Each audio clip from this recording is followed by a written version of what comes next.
Saudi അറേബ്യയിലെ ഒരു സമ്പന്ന ബിസിനസ്സുകാരൻ്റെ പുത്രനായി 1987 ജനിച്ച ഒസാമ ബിൻ ലാദൻ 1979 അഫ്ഗാനിസ്ഥാനിലെ സോവിയറ്റ് അധിനിവേശത്തോടെയാണ് തീവ്രവാദിയായി മാറുന്നത്. സോവിയറ്റ് സേനയ്ക്കെതിരെ പോരാടിയ ഇസ്ലാമിക തീവ്രവാദി ഗ്രൂപ്പുകൾക്ക് ബിൻ ലാദൻ സാമ്പത്തിക സഹായം നൽകി.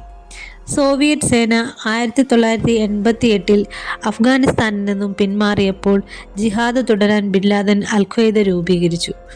പിന്നീട് പ്രവർത്തനം പാകിസ്ഥാനിലേക്കും സുഡാനിലേക്കും വ്യാപിപ്പിച്ചു. അമേരിക്കയ്ക്ക് എതിരെ യുദ്ധം പ്രഖ്യാപിച്ച ബിൻ ലാദൻ അമേരിക്കൻ പൗരന്മാർക്കെതിരെയുള്ള ആക്രമണം ഇസ്ലാമിക നിയമപ്രകാരം ന്യായമാണെന്ന് വാദിച്ചു. ന്യൂയോർക്കിലെ വേൾഡ് ട്രേഡ് സെന്റർ ഒരു ട്രക്ക് വെച്ച് തകർക്കാൻ 1993 ഫെബ്രുവരിയിൽ അൽ-ഖ്വയ്ദ ശ്രമിച്ചു, പക്ഷേ വിജയിച്ചില്ല.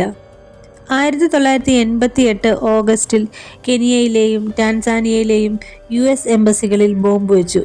200 പേർ കൊല്ലപ്പെട്ടു, 4500 പേർക്ക് പരിക്കേറ്റു. യമനിൽ വെച്ച് അമേരിക്കൻ യുദ്ധക്കപ്പലിന് സമീപം ബോട്ടിൽ ബോംബ് വെച്ചു, നിരവധി പേർ മരിച്ചു.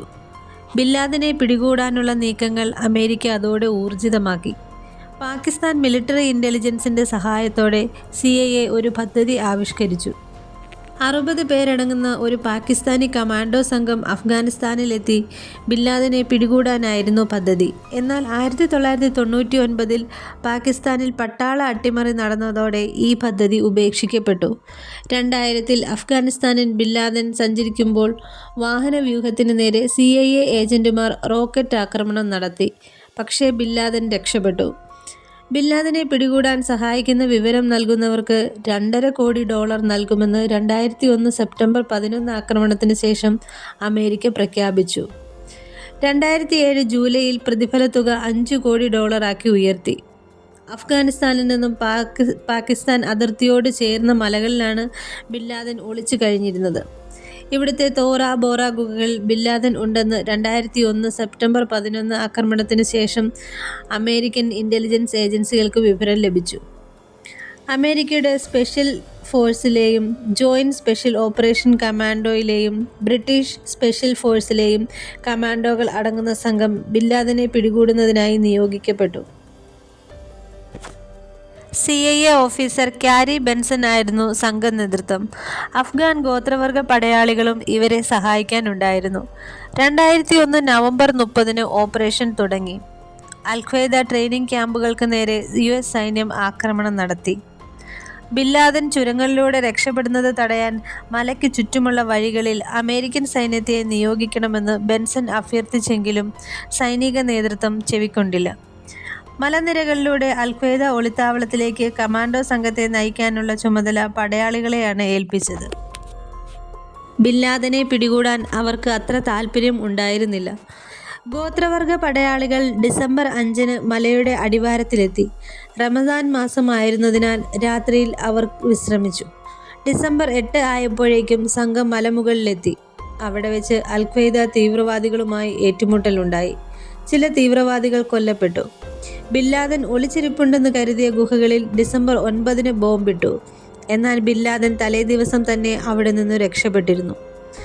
ബിൻ ലാദൻ സഞ്ചരിച്ചുകൊണ്ടിരിക്കുന്നതായുള്ള റേഡിയോ സിഗ്നലുകൾ ഡിസംബർ 10 ലഭിച്ചു. ബിൻ ലാദനെ പിന്തുടർന്ന് പിടികൂടാനുള്ള ശ്രമവും അഫ്ഗാൻ ഗോത്രവർഗ പടയാളികളുടെ ഉത്സാഹക്കുറവും മൂലം ദൗത്യം വിജയിച്ചില്ല. തോറ പോറ മലകളിലെ ഗുഹകളിൽ 2007 ഓഗസ്റ്റിലും അമേരിക്കൻ സൈന്യം റെയ്ഡ് നടത്തിയെങ്കിലും ബിൻ ലാദനെ പിടികൂടാനായില്ല. സഹായിയുടെ സാറ്റലൈറ്റ് ഫോണിൽ നിന്നുള്ള സിഗ്നലുകൾ പിടിച്ചെടുത്താണ് ബിൻ ലാദൻ്റെ ഒളിത്താവളം കണ്ടെത്തിയത്. ഈ സംഭവത്തിന് ശേഷം ബിൻ ലാദനോ അടുത്ത സഹായികളോ ഫോൺ ഉപയോഗിച്ചില്ല. ദൂതന്മാർ മുഖേനയാണ് വിവരങ്ങൾ കൈമാറിയത്. അൽ-ഖ്വയ്ദയിലെ മുതിർന്ന കമാൻഡർമാരിൽ നിന്ന് പോലും ബിൻ ലാദൻ എവിടെയുണ്ടെന്നുള്ള വിവരം മറച്ചുവെച്ചിരുന്നു. 2001 സെപ്റ്റംബർ 11 ആക്രമണവുമായി ബന്ധമുണ്ടെന്ന് സംശയിക്കപ്പെട്ട പലരെയും തടവറയിൽ കൊണ്ടുവന്ന് ചോദ്യം ചെയ്തപ്പോൾ ബിൻ ലാദൻ്റെ ദൂതൻ എന്ന് സംശയിക്കപ്പെട്ട ചിലരെപ്പറ്റി സൂചനകൾ ലഭിച്ചു. മുഹമ്മദ് അൽ-ഖദാനി എന്ന തടവുകാരനെ തുടർച്ചയായി 48 ദിവസം ചോദ്യം ചെയ്തപ്പോൾ ബിൻ ലാദൻ്റെ അടുത്ത വൃന്ദത്തിലുള്ള അബു അഹമ്മദ് അൽ-ഖുവൈറ്റി എന്നയാളെപ്പറ്റി വിവരം കിട്ടി. അൽ-ഖ്വയ്ദയുടെ ഓപ്പറേഷൻ മേധാവിയായ ഖാലിദ് ഷെയ്ഖ് മുഹമ്മദിനെ പിന്നീട് ചോദ്യം ചെയ്തപ്പോൾ അൽ-ഖുവൈറ്റി സംഘടനയിൽ അത്ര സജീവമല്ലെന്ന് പറഞ്ഞു. എന്നാൽ അൽ ഖുവൈറ്റി ബില്ലാദിൻ്റെ അടുത്ത ആൾ ആണെന്ന് ഒരു വർഷത്തിന് ശേഷം മറ്റൊരു തടവ് പുള്ളിയെ ചോദ്യം ചെയ്തപ്പോൾ അറിയുവാൻ കഴിഞ്ഞു. അൽ ഖുവൈറ്റിയെ ചിലപ്പോൾ കാണാറില്ലെന്നും അയാൾ പറഞ്ഞു. ആ സമയത്ത് ഇയാൾ ബില്ലാദിനോടൊപ്പം സഞ്ചരിക്കുകയായിരുന്നുവെന്ന് അമേരിക്കൻ രഹസ്യാന്വേഷകർ കണ്ടെത്തി. 2007 അവർ അൽ ഖുവൈറ്റിയുടെ യഥാർത്ഥ പേര് കണ്ടുപിടിച്ചു. പാകിസ്ഥാനിലെ സ്വാത് താഴ്വരയിൽ നിന്നുള്ള സെയ്ദ് അഹമ്മദ് ആയിരുന്നു ഇയാൾ. ഇയാളും സഹോദരൻ അബ്രാറും താമസിച്ചിരുന്നത് ബില്ലാദിൻ്റെ താവളത്തിലാണ്. 2010 ഓഗസ്റ്റിൽ CIA ഓപ്പറേറ്റർമാർ അൽ ഖുവൈറ്റിയുടെ ലൊക്കേഷൻ കണ്ടെത്തി. ഒരു പാകിസ്ഥാനി ഇൻ്റലിജൻസ് ഓഫീസർ ചോർത്തിക്കൊണ്ടുവന്നതാണ് ഈ വിവരം എന്നും സൂചനയുണ്ട്. ഇതിനിടെ ബില്ലാദിൻ്റെ ഒളിയിടങ്ങളെപ്പറ്റി പല അഭ്യൂഹങ്ങളും വാർത്തകളായി പുറത്തു വന്നു.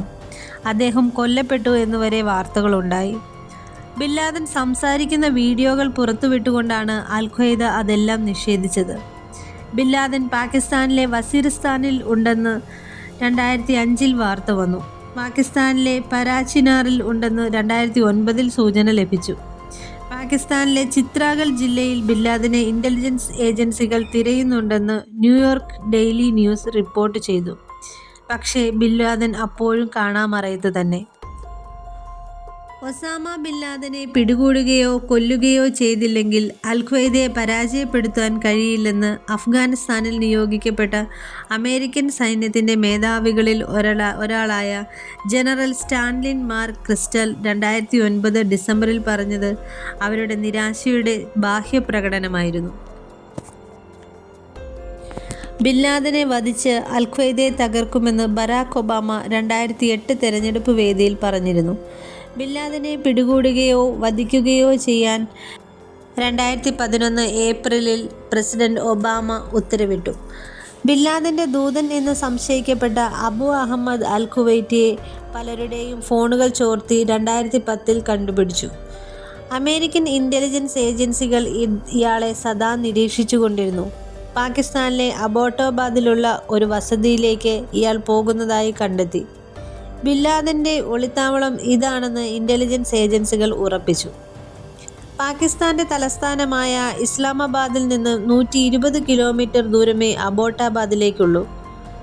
പാകിസ്ഥാൻ മിലിറ്ററി അക്കാഡമി ഇതിന് സമീപത്തായാണ് സ്ഥിതി ചെയ്യുന്നത്.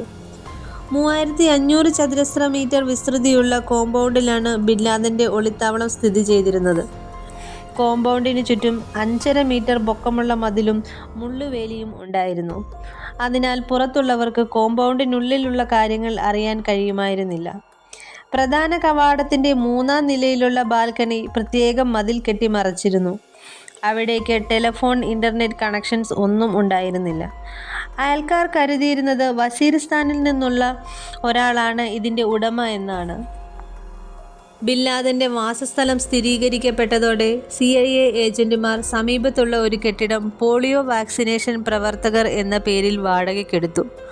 ചാര ഉപഗ്രഹങ്ങളുടെ സഹായത്തോടെ ബില്ലാദിൻ്റെ ഒളിത്താവളത്തിലെ നീക്കങ്ങൾ സൂക്ഷ്മമായി നിരീക്ഷിച്ചു.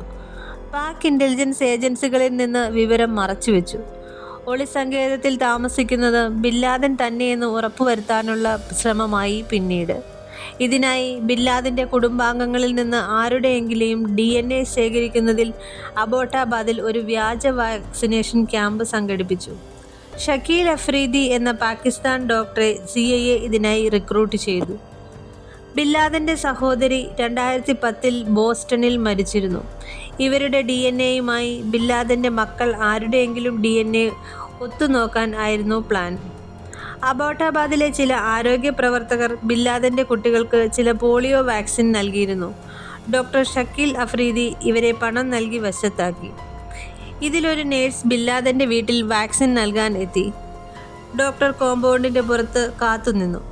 ബില്ലാദിൻ്റെ കുടുംബാംഗങ്ങൾ ആരുടെയെങ്കിലും DNA ശേഖരിക്കാൻ കഴിഞ്ഞോ, ദൗത്യം വിജയിച്ചോ എന്നൊന്നും ആർക്കും അറിയില്ല. ഏതായാലും ഡോക്ടറെ പിന്നീട് പാക് ഇൻ്റലിജൻസ് ഏജൻസികൾ അറസ്റ്റ് ചെയ്തു. നേഴ്സിനോ മറ്റ് ആരോഗ്യ പ്രവർത്തകർക്കോ ഗൂഢപദ്ധതിയെപ്പറ്റി യാതൊരു അറിവും ഉണ്ടായിരുന്നില്ല. ഒളിസങ്കേതത്തിലുള്ളത് ബില്ലാദിൻ ആണെന്ന് വ്യക്തമായതോടെ പിടികൂടാനുള്ള പദ്ധതി ആവിഷ്കരിച്ചു.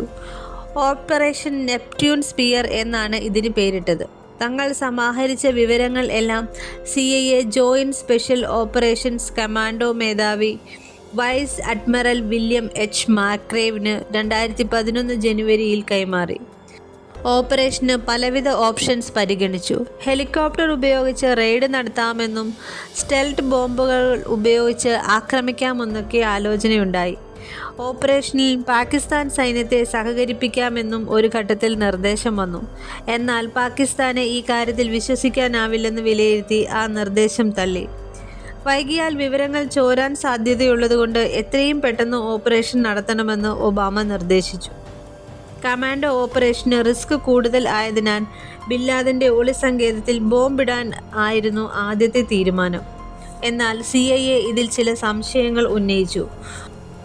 ഒളിസങ്കേതത്തിൽ ഭൂഗർഭ ബങ്കറുകൾ ഉണ്ടായിരിക്കുവാൻ സാധ്യതയുണ്ട്. അത് തകർക്കണമെങ്കിൽ ഉഗ്രശേഷിയുള്ള ബോംബുകൾ ഇടണം. അപ്പോൾ സമീപത്തുള്ള കെട്ടിടങ്ങളിലെ ആളുകളും മരിക്കും. ബിൻ മരിച്ചു എന്നതിനുള്ള തെളിവ് കിട്ടാനുള്ള സാധ്യതയും ഇല്ലാതെയാവും. ഇതേ തുടർന്ന് ബോംബാക്രമണം എന്ന പദ്ധതി ഉപേക്ഷിക്കപ്പെട്ടു. ഹെലികോപ്റ്റർ റെയ്ഡ് മതിയെന്ന തീരുമാനത്തിലെത്തുകയും ചെയ്തു. അഫ്ഗാനിസ്ഥാനിൽ ഓപ്പറേഷൻ നടത്തി പരിചയമുള്ള വിദഗ്ധ നേവി സിവിൽസ് കമാൻഡോകൾ അടങ്ങിയ ഓപ്പറേഷൻ സംഘത്തെ തിരഞ്ഞെടുത്തു. എന്താണ് തങ്ങളുടെ ദൗത്യം എന്നറിയാതെ സംഘം അമേരിക്കയിൽ റിഹേഴ്സൽ തുടങ്ങി. ഏപ്രിൽ 28 സംഘം അഫ്ഗാനിസ്ഥാനിലെ ബഗ്രാം എയർബേസിൽ എത്തി ഫൈനൽ റിഹേഴ്സൽ നടത്തി. ഏപ്രിൽ 29 പ്രസിഡന്റ് ഒബാമ ഓപ്പറേഷന് അന്തിമ അനുമതി നൽകി. വൈറ്റ് ഹൗസിലെ സിറ്റുവേഷൻസ് റൂം കൺട്രോൾ സെന്റർ ആക്കി പ്രവർത്തിച്ചു. സിറ്റുവേഷൻ റൂം അഫ്ഗാനിസ്ഥാനിലെ ഓപ്പറേഷൻ ടീമിനായി നേരിട്ടുള്ള കമ്മ്യൂണിക്കേഷൻ ബന്ധം സ്ഥാപിച്ചു. സിറ്റുവേഷൻ റൂമിലിരുന്ന് പ്രസിഡന്റ് ഒബാമയും മറ്റു ഉന്നതരും സ്ഥിതിഗതികൾ അപ്പോൾ വിലയിരുത്തി. ബിൻ വേട്ടയിൽ നേരിട്ട് പങ്കെടുക്കുന്നത് 2 ഡസൻ നേവി സിവിൽസുകളാണ്. ബഗ്രാം എയർബേസിൽ നിന്നും കമാൻഡോ സംഘം കിഴക്കൻ അഫ്ഗാനിസ്ഥാനിലെ ജലാലാബാദിലെത്തി. അവിടെ നിന്നാണ് മെയ് 1 അർദ്ധരാത്രിക്ക് ശേഷം 2 ബ്ലാക്ക് ഹോക്ക് ഹെലികോപ്റ്ററുകളിലായി സംഘം ഓപ്പറേഷന് പുറപ്പെട്ടത്. വലിയ ചിൻകോക്ക് ഹെലികോപ്റ്ററുകൾ ഇവർക്ക് അകമ്പടിയായിപ്പോയി. 2 കമാൻഡോ സംഘങ്ങൾ ഈ ഹെലികോപ്റ്ററുകളിൽ ഉണ്ടായിരുന്നു.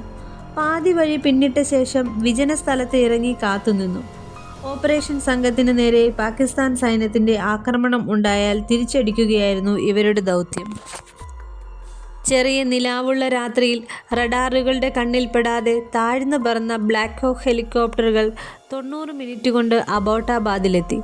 ബിൻ താമസിക്കുന്ന ഒളിസങ്കേതത്തിൻ്റെ മുകളിലെത്തിയാൽ ആദ്യത്തെ ഹെലികോപ്റ്ററിൽ നിന്നും കമാൻഡോകൾ വടത്തിലൂടെ താഴേക്കിറങ്ങണം എന്നതായിരുന്നു മിഷൻ പ്ലാൻ. എന്നാൽ ഉയർന്ന ചുറ്റുമതിലിൽ തട്ടി ഹെലികോപ്റ്ററിൻ്റെ വാൽ ഇടിച്ച് പുറകിലത്തെ റോട്ടറിന് കേടുപറ്റി. ഹെലികോപ്റ്റർ മതിലിൻ്റെ വശത്തേക്ക് ചെരിഞ്ഞു വീണു. കമാൻഡോകൾ ആർക്കും കാര്യമായി പരിക്കേറ്റില്ല. രണ്ടാമത്തെ ഹെലികോപ്റ്റർ കോമ്പൗണ്ടിന് പുറത്ത് നിർത്തി. കമാൻഡോകൾ മതിൽ ചാടിക്കടന്നു. കോമ്പൗണ്ടിൽ ഉണ്ടായിരുന്നവരുമായി കമാൻഡോകൾ ഏറ്റുമുട്ടി. ഓപ്പറേഷൻ നടക്കുമ്പോൾ കെട്ടിടത്തിൽ നല്ല ഇരുട്ടായിരുന്നു. ഇരുട്ടിലും കാണാൻ കഴിയുന്ന നൈറ്റ് വിഷൻ ഗൂഗിൾസ് കമാൻഡോകൾ ധരിച്ചിരുന്നു. പ്രധാന കെട്ടിടത്തിൻ്റെ 3-ാം നിലയിലായിരുന്നു ബിൻ. കമാൻഡോകളെ കണ്ടപ്പോൾ കിടപ്പുമുറിയിൽ കയറി രക്ഷപ്പെടാൻ ശ്രമിച്ചു ബിൻ. ഒരു സ്ത്രീയുടെ പിന്നിൽ ഒളിച്ച ബിൻ കമാൻഡോ സംഘത്തിലെ പ്രധാനി വെടിവെച്ച് വീഴ്ത്തി. തലയ്ക്കാണ് വെടിയേറ്റത്. ബിൻ ഭാര്യമാർ ഉൾപ്പെടെ നിരവധി സ്ത്രീകൾ അവിടെ ഉണ്ടായിരുന്നു. ബിൻ കമാൻഡോകൾ വെടിവെച്ചതിനെപ്പറ്റി വ്യത്യസ്തമായ അഭിപ്രായങ്ങളുണ്ട്. ഓപ്പറേഷൻ വിജയിച്ച വിവരം കമാൻഡോ തലവൻ ഓപ്പറേഷൻസിൻ്റെ ചുമതലയുള്ള വൈസ് അഡ്മിറൽ മാക്രേവിനെ അറിയിച്ചു. വൈറ്റ് ഹൗസിലെ സിറ്റുവേഷൻ റൂമിൽ ഇരുന്ന് ഓപ്പറേഷൻസ് കണ്ട പ്രസിഡന്റ് ഒബാമ നമുക്ക് അയാളെ കിട്ടി എന്ന് മാത്രം പറഞ്ഞു. കോമ്പൗണ്ടിനുള്ളിലെ ഓപ്പറേഷൻസ് 15 മിനിറ്റ് മാത്രമേ ദീർഘിപ്പിച്ചുള്ളൂ. ഓപ്പറേഷൻ മറ്റ് 4 പേര് കൂടി കൊല്ലപ്പെട്ടു. ബിൻ പുത്രൻ ഖാലിദ്, ബിൻ ദൂതനായ അബു അഹമ്മദ് അൽ കുവൈറ്റി, ഇയാളുടെ സഹോദരൻ അബ്രാറിൻ്റെ ഭാര്യ ബുഷ്ര എന്നിവരാണ് കൊല്ലപ്പെട്ടത്. കേടുവന്ന ഹെലികോപ്റ്ററിന് വീണ്ടും പറക്കാൻ കഴിയാത്തതിനാൽ അതിലുള്ള സാങ്കേതിക വിദ്യകൾ ചോരാതിരിക്കാനായി അത് തകർത്തു. ഒരു ചിനിക് ഹെലികോപ്റ്റർ എത്തിയാണ് കമാൻഡോകളെയും ബിൻ മൃതദേഹവും അവിടെ നിന്നും ബഗ്രാം എയർഫീൽഡിലേക്ക് കൊണ്ടുപോയത്. 54-കാരനായ ബിൻ മൃതദേഹം മുസ്ലിം മതാചാരപ്രകാരം അറബിക്കടലിൽ മറവു ചെയ്തു.